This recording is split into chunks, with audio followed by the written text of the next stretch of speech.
6 o'clock.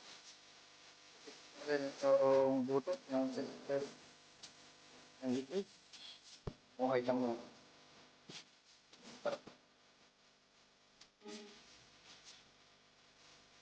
Pa? Parang akis na bukas kasi ito. Ayaw. Gawa natin ng paraan para ma-share sa inyo.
Okay, next, dito tayo sa kabila.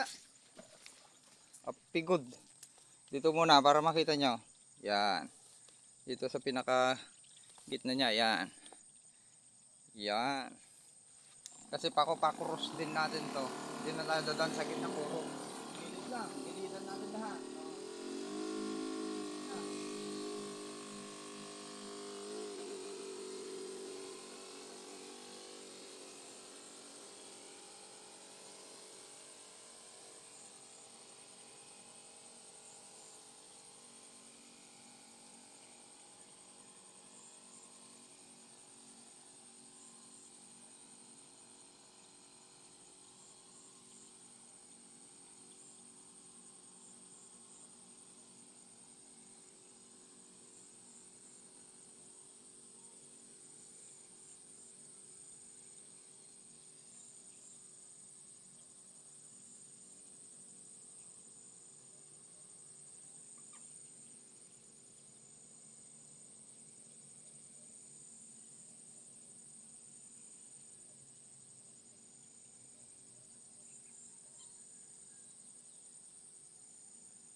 Okay, naka 3 loads na tayo.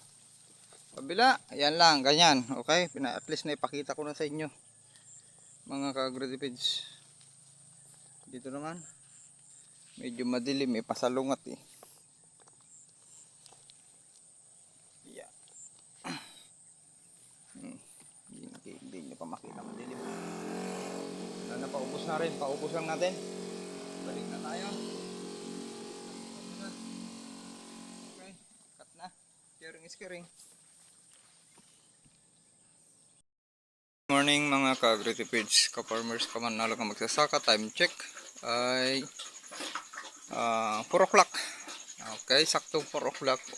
Pusihan na natin kasi magpapaamoy lang naman tayo. At kukumpletuhin na natin. Ito ay optional lang, milking stage. Okay, milking stage na yung karamihan dyan. Size L398H. Ito, LP, yun yan, tangkad. LP937, pansin nyo, nandito tayo. Yung kanyo, plug lip shift na hanggang dibdib. Nandito tayo sa taas. Pag lumusong tayo dyan hanggang leeg. Tuno una yan. Ito banda. Lagpas bakod dyan. Ayun yung bakod natin. Ayun yung tangkad. Okay, tapos yung LP2096 din. Tapos yung RC222 natin, may 10% na yan. Lalabas. Okay naman na medyo mahuhuli para makita natin yung diferensya. Okay, ayan. Umpisa na natin. Gilid lang. Pagilidan natin. Pati cross niya. Pag ganun. Pag ganyan. Para gitna lang talaga yung hindi mapupulyar. Okay, para masagad na natin yung isagad natin yung protocol natin na nasa brochure. Pati ganito. Ito, pag napaamuyan natin ito, ay tatangkad ulit ito. Kagre kasi may sapat na sustansya. Tapos, wala ng tubig. Hayaan na lang natin yan. Marami pang tubig sa ilalim yan. Kasi nakayuko naman na. Ito yung LP37 banda. Okay, simulan na natin. Yung gagamitin natin ngayon ay Yieldmore Natural All-Purpose Foliar Fertilizer. Yan, halos kompleto. Kompleto yung sustansya talaga nito. Kumuha tayo doon.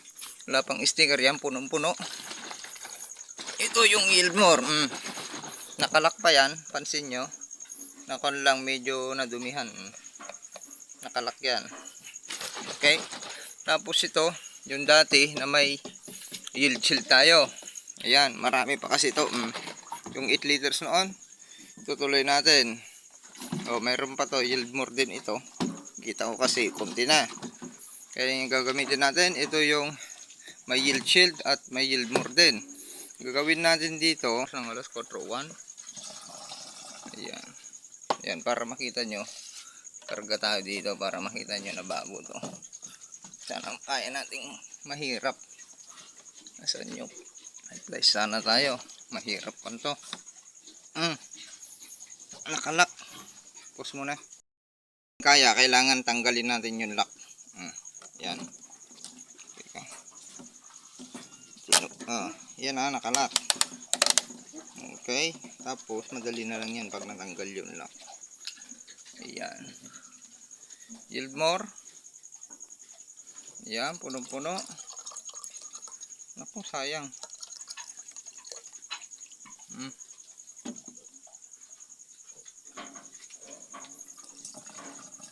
Okay.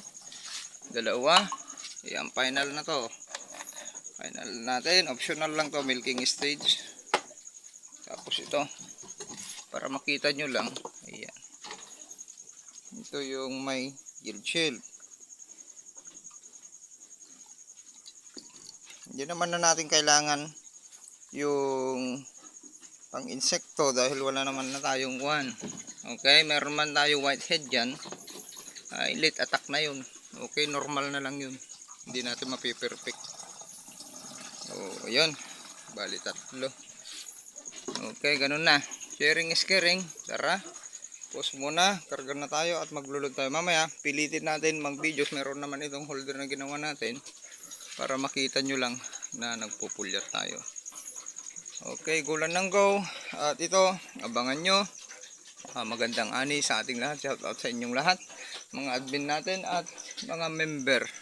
Okay, para sa dry season. Abangan natin yung mga magpapalusot.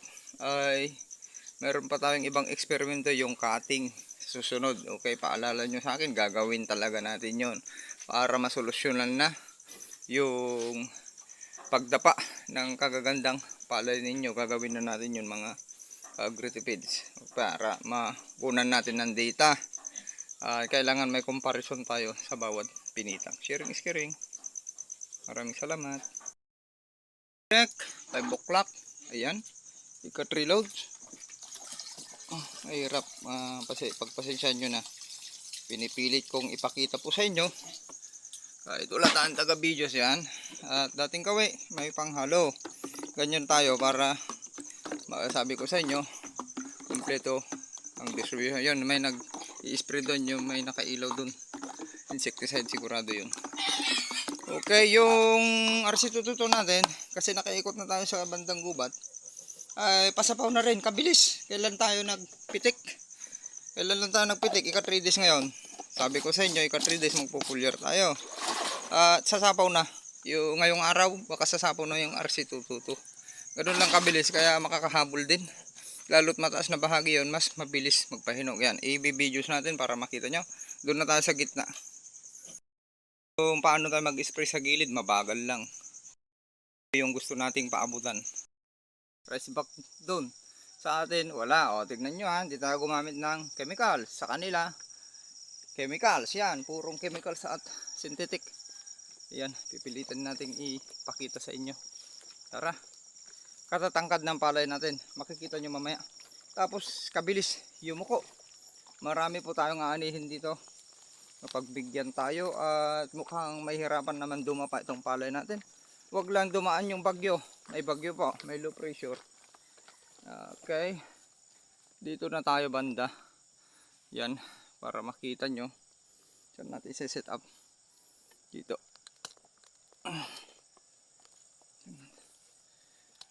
Ayan. Kita nyo pa ba? Pag nag-pulyar tayo. Ayan, para makita nyo lang. So natin. Ayan. Okay, naka-on ba? Okay, tara. Dito na natapos natin kahapon dyan. Dito na tayo. Hindi natin pwedeng iganon. Pag sabayin kasi pinapaabutan natin malayo. Yung buga ng sprayer natin ay kailangan. Yan. Talaga, lalo na hindi mahigit ito. Okay.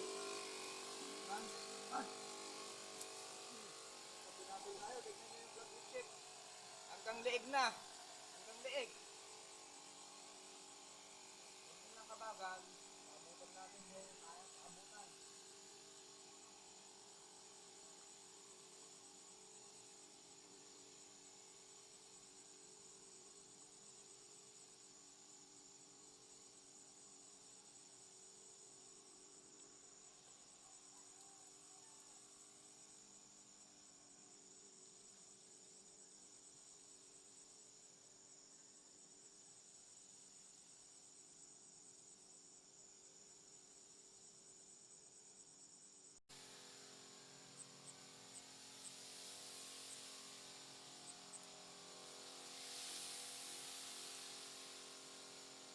Okay, kaya naman paabutan hanggang 5. Kaya naman paabutan hanggang 5 meters. Wala tayong ibang hinangad kundi makatulong po sa inyo mga kaparmers. Pamanalong ka magsasaka lalo sa group chat natin. At actually may hamog. Ayan o, may hamog sa umaga. Tara, doon. Pinakuhan ko lang para makabalik ka agad. Post muna. Ayan, sama-sama tulong-tulong itaas ang ani at kita. Dry season, abang mayroon tayong magandang protocol na para aani na po kayo ng 200 pataas. Yung kwan natin nakayuko na. Itong kwan natin ang bigat, itong SL natin. Ito yung LP 937 natin. Ayan. Yan iniilawan ko, nakayuko na rin. Halos magsasabay itong sasabay pa rin. Yung LP 2096 natin, pamatay din mga ka-agri. Wala tayong itatapon yung RC2 to. Lumalabas na yung ganda kasi pasapaw na rin. Ganun lang kabalis. Dito tayo mag-set up. Dito na tayo sa gitna. Ayan. Yan, naubos na lalo ngayon. Ang ganda ng kalangitan ay maubos. Set up ko pa rin para makita nyo. Planting height ng palay natin hanggang leeg na. Kaya ito dibdib to leeg na. Kaya ito abot ito lagpas ulo. Ganyan lang.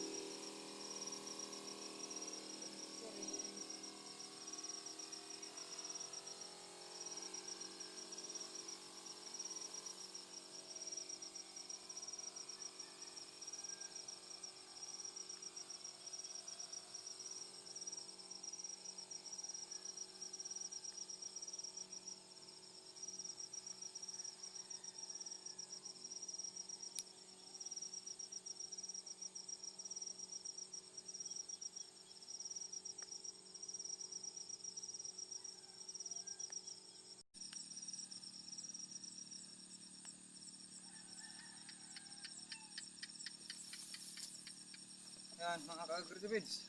Okay, double pulyar tayo, kakahamog. Tatapos ang hamog at ayan. Ang daming nakalutang na spider pala. Yan, makikita natin mga spider kung may hamog. Ayan na. Tapos na tayo dyan. At may naubos tayong 16 minutes. Isang tank load din natin na dyan. Okay. Mayroon pa dito daanan hanggang dun. Dalawang pinitang. Sharing is caring. Cut muna. Okay mga ka-agritipits, kanina ay tagalan tayo. Time check alas 8. May dumating kasi yung kumpare natin teacher. Kinuha yung biik niya. Okay. At ito, pauwi na rin tayo. Nandito, nakabihis na tayo. Okay. At ito yung last na. Okay, naghugas na tayo. Bali, pinalibutan lang natin ito. Dito, pinadaanan din natin kung ano lang yung maabot ng stick. 2.5 meters stick ng battery sprayer natin. So, mablay yung kon natin. Nasira yung power sprayer natin. Okay, yan. Pasilip ko lang sa inyo bago tayo uuwi. Ito yung SL 3098H na bigay sa atin ni Sir Deo Felipe, anak ni former Vice Mayor. Okay. Sangguniang Bayan, kapatid niya ngayon. Ayan. Ito. Tara. Ipasilip ko kayo saglit. Ayan. Yung butil ng palay natin. Naka yukong-yuko na. Halos kabilis. May hinog. Ganyan kalalaki. Yung butil ng palay natin. Bali ito bibintog pa dahil magkakalaman. Nasa milking stage na. Wala na siya. Tapos na siya sa flowering stage. Ligtas na tayo at napakaganda ng solar radiation. Kanina ay makikita nyo sa videos mamaya. At may hamog. Pinakita natin.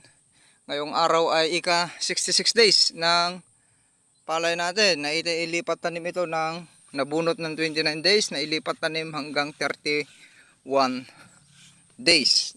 Okay, naputol oh. Ganon. Kaya tignan nyo, napakabilis. Okay lang na yung pagpasapaw natin ay napakabilis. Lalo yung RC222 doon, kalahati na. 114 days, yun yung pinakamatagal inbreed na may maturity na 114 days. At ngayon, sa sapaw na yon, mayroon man mga 90% na or 10% na lang yung matitira. Ayan yung standing ng palay natin ngayon. Okay. Ayan. Hindi natin maiwasan, may isang whitehead ito. Kunin natin para makita nyo kung ano yung whitehead. Ito yung whitehead, ayan. Sayang, di ba? Pero wala nang may lilitaw dyan. Yung late na lilitaw, yun yung madalas magkaka whitehead. Yan yung whitehead na dead yan. Kung nasa vegetative stage, early stage, yun yung dead heart, patay.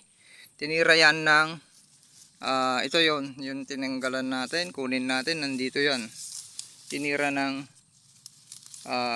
stem borer dito banda. Ang laki, ang lalaki ng puno. Napansin nyo kung gaano kalutong? Yan, kaya mahihirapan matumba itong palay natin. Ang planting height ay basta hindi mag-old itong puno.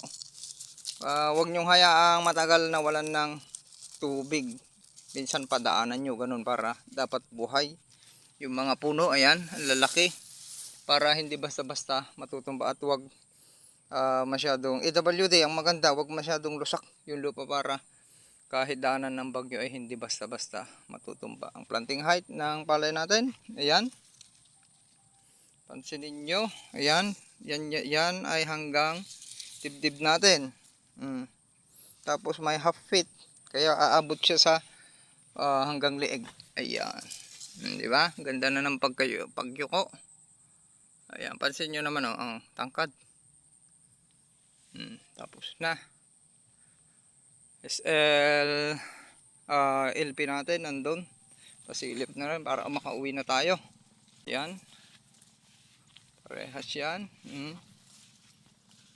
Okay. Merong ito, nakasingit. Mahabol, RC222. Diba? Hindi tinatamaan ng bacterial leaf blight yung RC222. Yan. Yung makikita nyo pa isa-isa ng whitehead dyan, hindi nakabawasan yan. Wala pang isang kaban yan. Okay. Kaya huwag kayong masyadong mabahala sa borer. Kayang i-control yan ng biopesticide natin. Yan naman. Pasilip ko sa inyo. Yung LP 937 natin. Mayroong sukat na 1,300 square meter. At least makita natin. Hanggang doon yan sa punlaan. Yun. Di ba? Yukong-yuko na. Sumasabay din. SL 3988. LP 937. Ito yung kung na to. LP 2096. Yan. Dito muna tayo kasi ito hindi pa nakayuko itong kwan natin. Itong LP 2096 ay katatapos pa lang ng flowering yan. Meron man lalabas ngayon yung kwan na lang ito. Konti na lang oh. Yan bumubuka. Yung pinakabatok. Yan. Pero mabilis. Ito na yung finishing natin. Last na foliar natin yun. Palibot lang. Ayaw ko nang dumaan dyan sa gitna. Mahirapan na tayo. Pasilip ko lang sa inyo itong LP 2096 natin na nakahiwala eh. Yan. Ganda nito pag yumuko na rin. Parang ito. LP 937. Yan. Kita nyo? Ang tangkad din. Planting height din. Aabot din hanggang dibdib yan. Yan. Planting distance 15 by 15. Kaya ma-observe natin sa anihan, matatansyan natin kung makailan itong dalawang pinitak. Kita nyo na. Yan lang naman yung kasimple yung protocol natin. LP lahat na to. 2096 na lahat ito. Banda. Diba yung gilid lang ang may bacterial leaf blight konti. Pero dito sa gitna, wala na. Hindi na tayo dumaan dito yung foliar natin. Doon lang sa gilid. LP 2096. Ganyan kakapal dito. Mas makapal. May isang marapagay. Ayan. Wala na tayong tubig ha. Ito yung pinakamababa. May tubig pa konti. Ibig sabihin may tubig pa yung ilalim. Pero pag ganoon natin wala nang tubig. Okay. Dito. Banda. Itong katabi natin. Itong pinakagilid niya mas malalaki kasi may tagas tayo. Yan, pag sa gitna, wala na. LP 2026 RC222. Walang tama ng bacterial leaf blight. Matibay ang inbred. Ito, tingnan nyo yung planting height ng LP 2026 natin. Planting height tayo. Hanggang leeg. Mas malaki dito. Hanggang leeg. Pag linusungan natin yan. Kaganda nito pa gumanon na. Yan ang napulyar natin kanina to. Hindi na natin naipakita. Okay. Yan. Kita nyo. Dahil huling na mayroong pa isa-isang whitehead. Sabi ko, ulitin ko. Huwag kayo mabahala. Hindi nakabawasan yan. Konti na lang yan yung mga nahuli. RC222. Tangkad din. Ayan na. Hindi na tayo pupunta dun. Ayan na yung LP 2096 natin.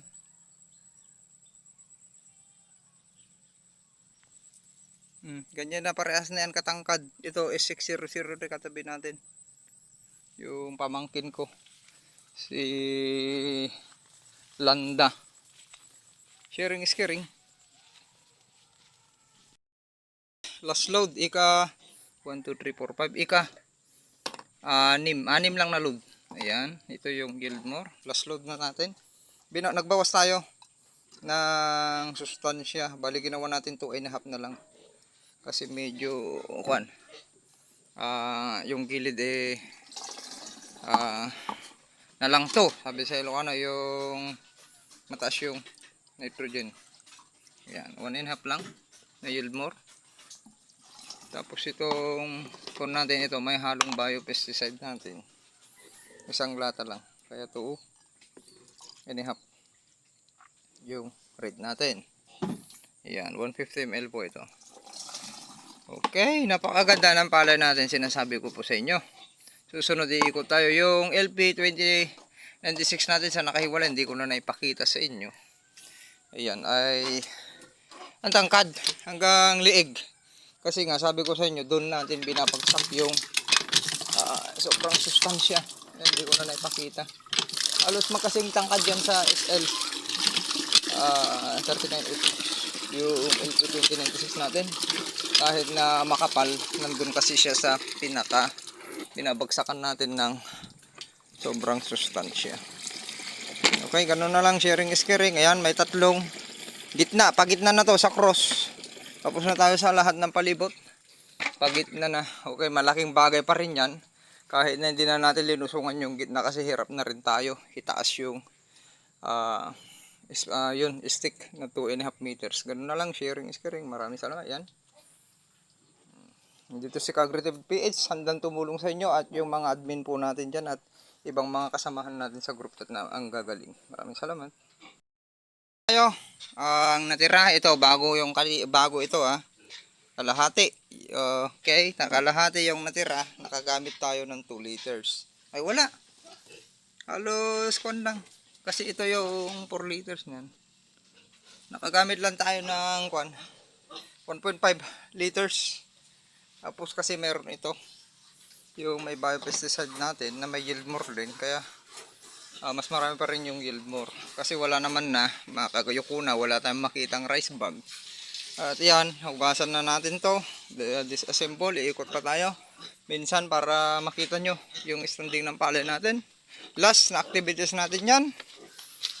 Tubig, malambot pa naman. Wala ng tubig pero nasa ilalim ng tubig. At napakaganda ng solar radiation. Okay, pause muna.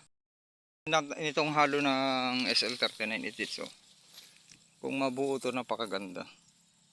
Okay, yan. May bisita tayo. Kukuha ng biik. Okay, yan na. Sharing is caring. Yan yung palay natin. May bisita tayo. Kukuha ng biik. Maraming salamat.